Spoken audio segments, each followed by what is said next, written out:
Hey there, puzzlers! My name is FLEB. When I first started this channel, one of my goals was to introduce you to the vast and wonderful world of puzzles. Given that so many puzzles only occur at one event, or are only made in very limited quantities, it's hard for one person to collect all of them. So I'd like to introduce Geometer John. He's a guest collector who's going to be solving an amazing puzzle by Robert Yarger, who's a legend in the realm of puzzle boxes. I hope you enjoy The Pirate's Wallet. Hi, it's Geometer John here for FLEB, and I'm here to talk about the Stickman Pirate's Wallet treasure chest.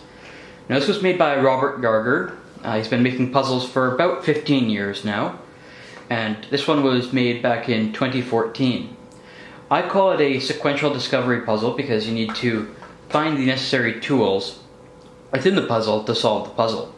Robert's puzzles are very well renowned because of the excellent quality, and also because of the very clever mechanisms, and this one's no different.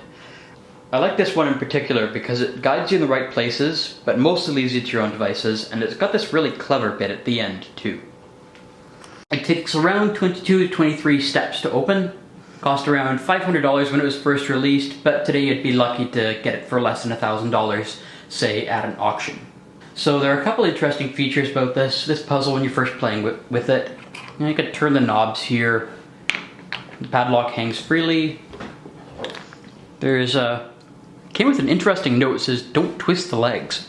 But you can see that leg is a little bit loose. And then there's straps that go over the top of the puzzle.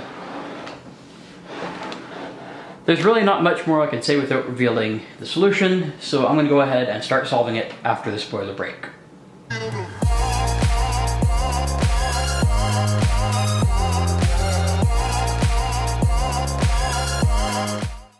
So to start with, in order to make this a little bit easier, I've actually taken a piece out of the puzzle. It's a little locking mechanism on the inside that hides the first step. The reason I took it out is because the area that I'm solving this in is a little bit humid, and it won't quite reset properly. But I'll show you how it interacts towards the end of the video once I've got the puzzle open. If that were in place, the first step would be to take this peg and rotate it counterclockwise. Then at that point, we can take this little piece out there and release the padlock. Now at this point, we need to take the padlock apart, so I'm going to move the main puzzle out of the way. I'm going to take the key that came with it and just pop off the head. So now we can take the key, put it inside the keyhole upside down, and we're going to rotate the internal cylinder there 180 degrees. And so now we can start taking the hasp apart. Makes it a little bit easier if you take this cylinder part out first, even though it's a little bit sticky. There we go. You can see he's actually matched up the grain direction there too, which is a very nice piece of workmanship. We're going to need that later, set it aside. Push down and take the bottom of the lock off. Now this really looks like a tool, but interestingly it isn't. And now we can finish disassembly. So now we're going to bring back the main body of the puzzle. Now that we've taken that hasp off, that locking mechanism off, we can now slide the top off to the right hand side. And we can slide that up just like that. I'm going to grab the hasp here and insert it into those two slots. Now sometimes during shipping at this point, one of the pegs on the inside can vibrate out of place, in which case you would not be able to open the drawer. So it's handy to have a butter knife off to the side, because you can solve it just by sliding the butter knife around inside the cavity. And now we can pull the leg out. That was just preventing the drawer from opening fully, just like that. So now, grab that piece I said we needed earlier and put it in this little pocket here. And I'm going to be straight with you, I have no idea how this next bit works. It's pretty clever. So we're going to try to line up the hole we just put it into with the hole where the leg used to go. Now we take the key, just wiggle that around until it goes all the way in, a little more. just like that. Now we can rotate that until it stops. And pull it out, flip the puzzle up, push the drawer all the way in, and now we've got the first of the 2 straps unlocked. Now we need to reassemble the key. Now it's a little bit tight that way. It actually really only goes in smoothly one way. Wiggle it around, there we go, till it goes all the way in, and then just turn it until the lid starts to lift up a little bit. Now you can take that out.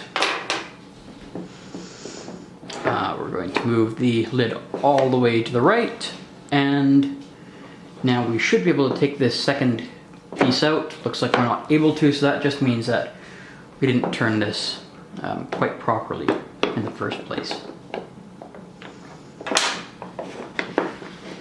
And there we go.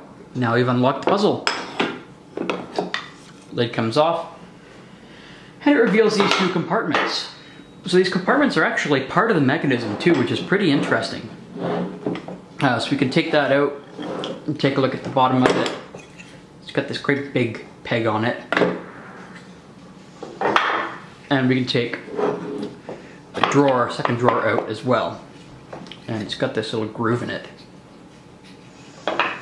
So on the bottom here, it's this little peg here that can cause problems if it's vibrated the wrong way during shipping. So that's where it's supposed to be when it starts, and that's where it's supposed to be when it ends. And there's that piece that I took out too. I'm presuming it's supposed to be gravity actuated. I'm just going to put this in place, and I'm going to grab the piece that it was supposed to hold in. And so now we can see, whoops, that's locked firmly in place. And what's supposed to happen, when you rotate that peg, this just comes along, slides, pushes that out of place.